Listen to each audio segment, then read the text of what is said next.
Jacksonville. Governor, on the proposed expansion of the Parental Rights and Education Act, where do you land on extending that ban all the way through 8th grade? And how, when sex education starts as early as 5th grade, how do you navigate those conversations by completely avoiding that topic?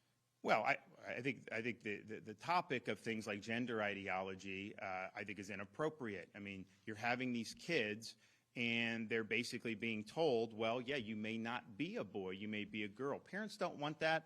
I don't think they want any of this stuff there. I don't think it's true that that's necessarily how most school districts approach it.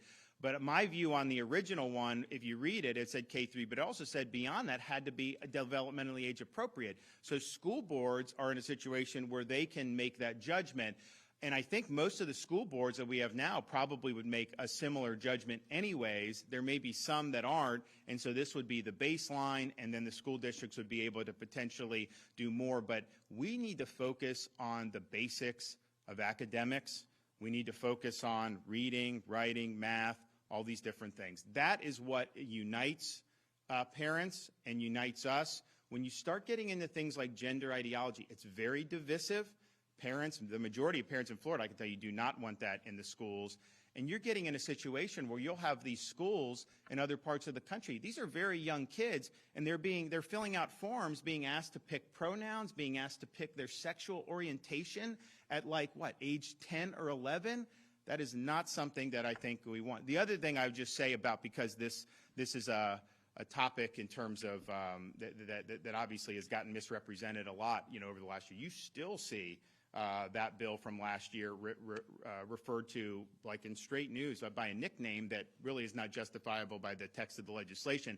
We're going to be doing a full expose over some of the other stuff that's been going around about these, quote-unquote book bans. We are going to expose exactly the books that parents are concerned about. You guys will not even be able to put it on your air because it's going to be so graphic. And you're going to say that that's appropriate for a 10-year-old or an 11-year-old. And so we've been able to empower parents with our curriculum transparency. They go in and say, if I'm going to send my 10-year-old daughter, I don't think I want this there with all these graphic images. That's not appropriate. And this is our tax dollars going to fund this. Why would we fund this with our tax dollars? We're also going to be exposing a lot of the lies that you've seen about the black history in Florida.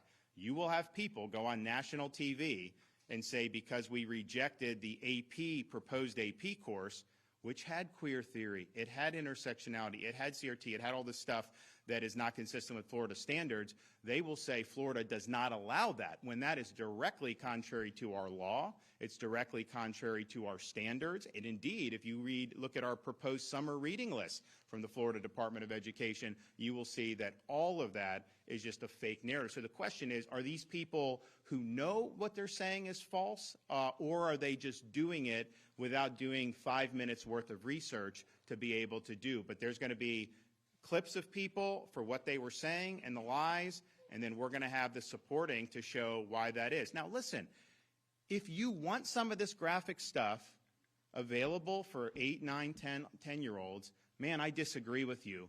But have the backbone to stand up and stand by that view. Don't hide under this idea that somehow, they're banning books or anything like that. Adults can get whatever they want in the state of Florida. It's not like California where they're trying to rewrite To Kill a Mockingbird.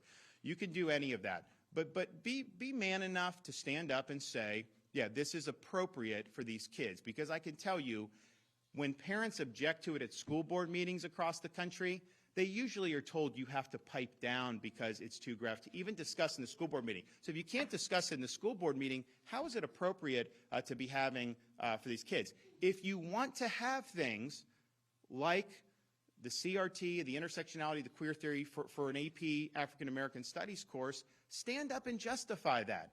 Tell us why that is appropriate.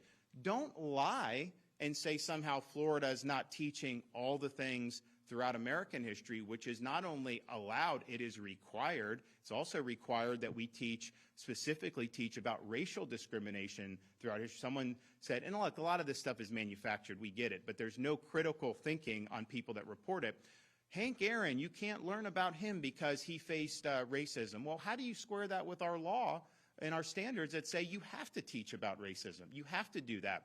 So I just think we see this time and time again where people are misfiring, and we're going to make sure that folks are held accountable because, at the end of the day, it's like, let's have the actual debates that we're talking about.